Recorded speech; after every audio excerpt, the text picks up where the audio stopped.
It was the loudest, most dangerous secret in the U.S. Navy.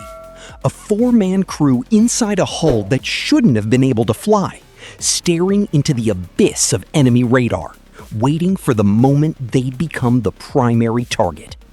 You've heard of the Growler, but the Prowler? It was the true king of electronic warfare. The rumors say they were scrapped years ago, but deep in the desert graveyards, or perhaps in clandestine operations we aren't meant to see, are they still active? Imagine being inside an EA-6B Prowler over enemy airspace. You are defenseless, carrying no missiles to strike back. Your only weapon is a beam of invisible energy that blinds every radar system for miles.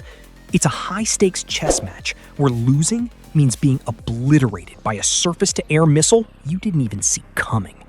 And tonight, we uncover if this legendary jamming ghost has truly been exorcised from the world's air forces. The Prowler's nickname, the Dancing Bear, was earned because of how the heavy airframe handled when fully loaded with jamming pods. Do you believe the Prowler is really gone? Or is it still flying in the shadows of the next major conflict?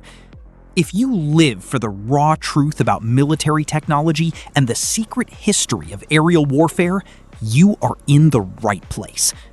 We aren't just reporting the news, we are analyzing the survival of air power. Subscribe to Supersonic News. If you don't join us, you're missing the intel that others are too scared to cover. We'll see you at the briefing.